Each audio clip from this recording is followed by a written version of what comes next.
Before he could say anything, he felt a sharp pain at the back because another soldier, bayoneted him from the back. And then the soldier had to kick his body. Imagine this a big, strong Japanese soldier, and Mr. Chang Loi was then 6-year-old, skinny little boy, The soldier had to kick his body to pull out the bayonet, right? And then next bayonet go again.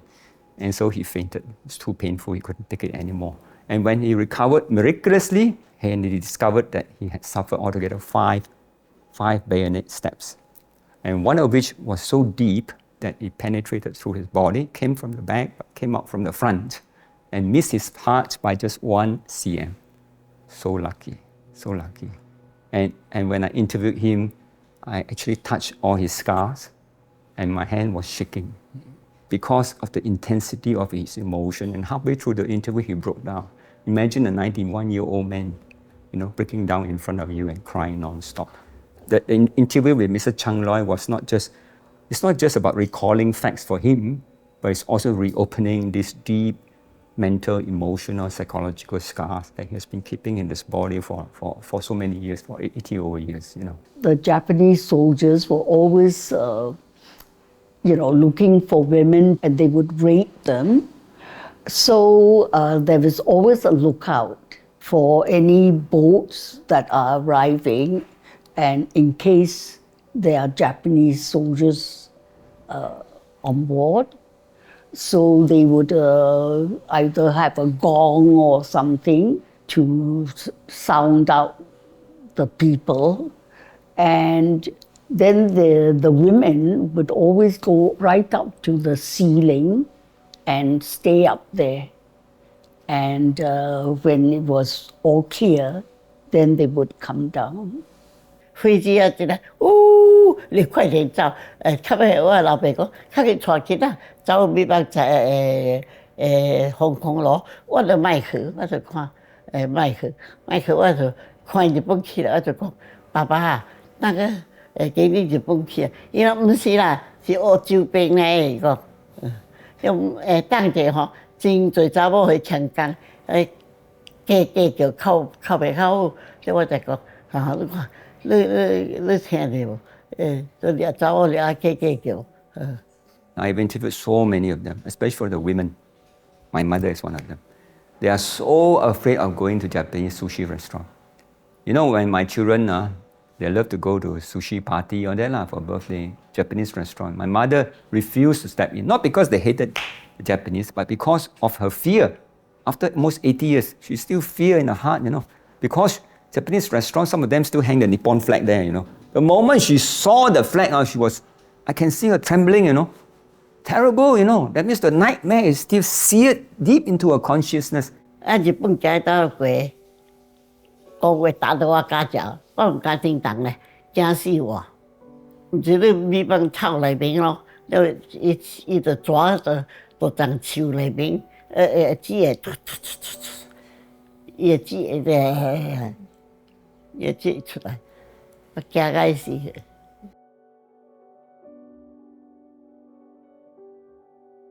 My recollection of the dogfights were there was I used to go out and look up in the sky, and you can hear the planes just flying around, and then go pop, pop, pop, pop.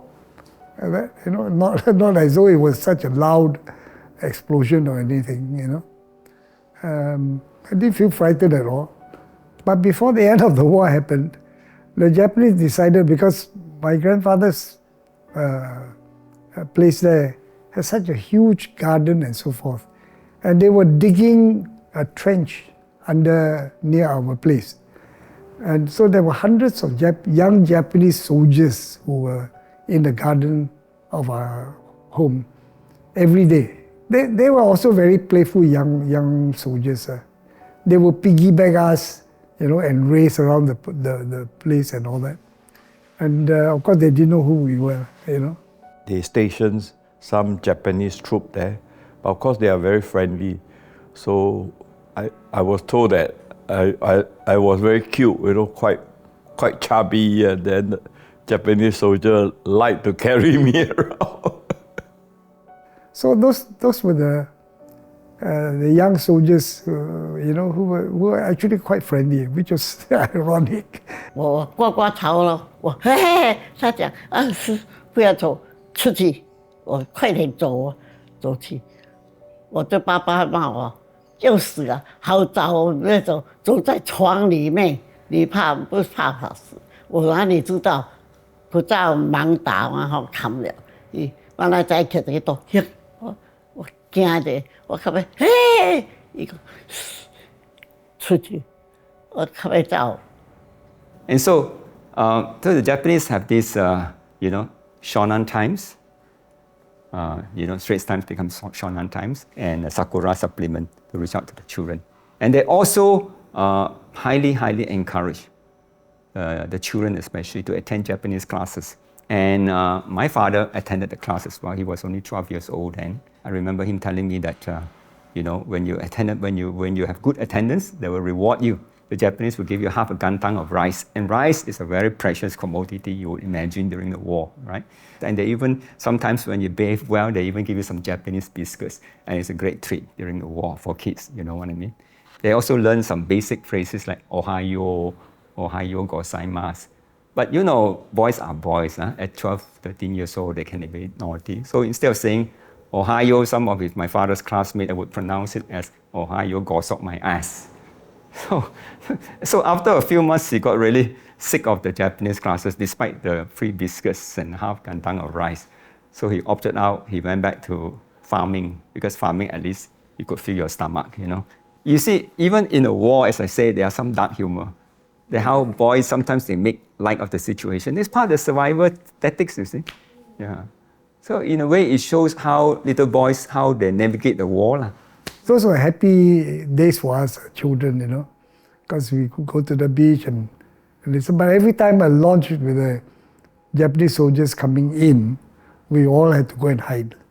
Sometimes we just went away from the house and just go into the bush and all that, and just waited until they left, and then we would come out. My uncle felt it was not safe for us to stay in Singapore. So he organized for us to go to St. John's Island, and across was Pulau Bukom, where the Shell refinery was, and that was set on fire because they didn't want the Japanese to get hold of the oil. And so, in the night, you don't need to have electricity because it was so bright. As children, all of us really didn't understand the significance of the Japanese massacre and all that, The adults would know it, they would be frightened. My mother was terrified, as I mentioned. But all of us really never felt fear, throughout the war. I think we were innocent young children at that time. It's only the adults that worry, and sometimes try to keep things from you, to not let you be frightened and so forth. I remember vividly, a few days before Singapore fell, that my neighbor's home was bombed. And they were having lunch in the kitchen, and I remember seeing fire coming out of the kitchen and all that. And they lost a few people in the family. That was quite tragic. And I often wondered, why would they bomb that house? Because that is so far from the city area. And to me, I rather suspect that they knew where we lived, and perhaps we were the target rather than our neighbor, Unfortunately, the bomb fell on that side. But towards the end of the war, because my father was involved in the anti-Japanese activities, together with people like Tankaki and company, he actually hardly came back home. He was actually a very good father and good husband. I had a very happy and good childhood. There were no problems. I was in a home where my parents cared for us and was carefree. When war came, our lives were all disrupted. The worst of all was when the Japanese were getting into Singapore. So my father had to leave because his life was in danger. And I remember him coming up the stairs one morning, late morning, to say goodbye to all of us. And, and then we saw him leave, and that was the last time we ever saw him. Sok Ching massacre took place soon after the Japanese arrived. And they actually went to the family house looking for my father. But they couldn't find him. They took 13 of the young men away to the camp for interrogation. 8 of them never came back. Sok Ching is a terrible period. And it would be fair to say, it would be no exaggeration to say that almost every Chinese family would have one or more of the relatives or neighbors, who got either tortured or killed. My father was, kicked and punched by a Japanese soldier for just, forgetting to bow properly, yeah. So after the war, my sister by that time would be 5 years old. After dinner, every night, my mother would take her and then go walk down right to the gate and wait there for my father to come home. And she did that every night, because she really believed that he would come home.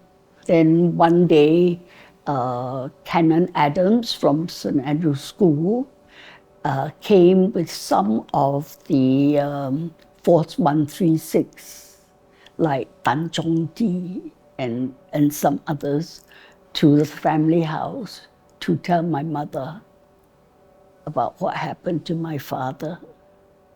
They don't give him water, they don't give him food, and then he still refused to disclose anything. So he passed on, and after a while, his remains come back. She was devastated when she heard the news that my father died during the war. I remember very well, actually. She was crying every day. She couldn't eat. I think for about a month, it went on like that. I think at that time she didn't know what would happen to all of us. I think we were also stupefied that, she was so upset and depressed at that time. Let me bring you back to what happened during the dark days of Alexandra Hospital during the war, where the Japanese, first invaded Singapore, and they came down from Pasir Panjang, and they met with stiff resistance, from the defending British Army. And so as a result, of course, the Japanese soldiers were quite angry. And when they charged into Alexandra Hospital, they were really not just in a hurry, but they were really, quite fuming mad. Because don't forget, this is a British military hospital, So they're catering to a lot of British soldiers, those who are wounded, who were sick, who were dying maybe, some even, lying on the operation bed waiting for surgery. And so when the Japanese soldiers charge in, regardless of anybody, whether you're a nurse or doctors or even patients lying on the operation table, they would just bayonet and shoot and kill. So it is a massacre, in fact. It's a terrible massacre. And you can imagine hundreds of innocent people. These are just medical doctors and nurses and patients. Some of the patients are already half dead, and the Japanese didn't even show mercy to them. They finished them off. So I think this is probably one of the worst humanitarian tragedy ever to happen.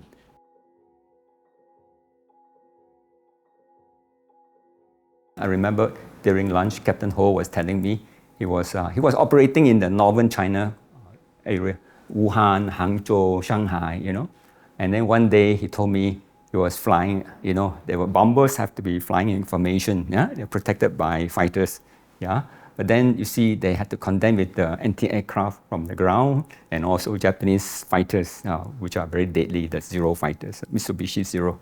So he got shot at by the Japanese fighters from the top and also shot at by the Japanese anti-aircraft from the ground. So you can imagine the fear and the tension, you know, all the time. And sometimes, most of the time, in fact, every wave they went out, some of his friends would never make it back. And then next day he would jump onto a plane and there off he went again. So it's the tremendous courage in the face of death, in the face of huge adversity.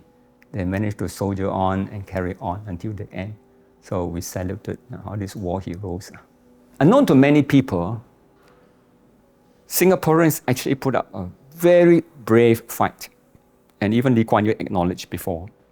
We had in Singapore a group of very brave volunteers called the Singapore Volunteer Army, also called Dal Force, yeah? Named after the head, Dali himself, chief of police at the time.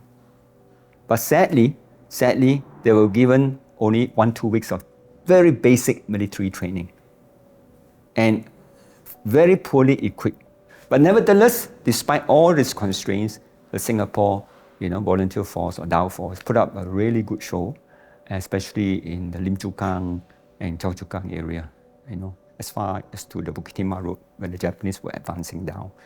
那时候我去做米是转运米回来，我们家里没有米嘞，你要去做工，这样有米吗？我去洗那个臭，一包的卡的腰布、叶布，那个水咯。了，我的小妹真惊，叫也甲我去做，伊惊个死，逐摆要排，你较要甲我做。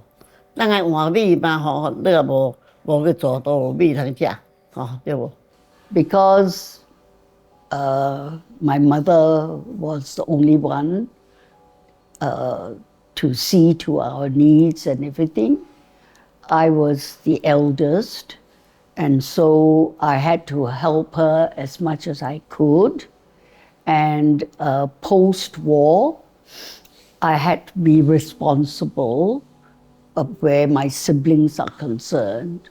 In that way, I grew up very fast and became more responsible. My mother was actually quite a remarkable person. Being an orphan when she was young, and subsequently my father didn't come back. She had to have the whole burden of bringing all 7 of us up. And I think she did it very well. So I always say my father might have done a lot for the defense of Singapore and all that, or trying to do that. But my mother was the one that actually deserved all the praise and love from all of us.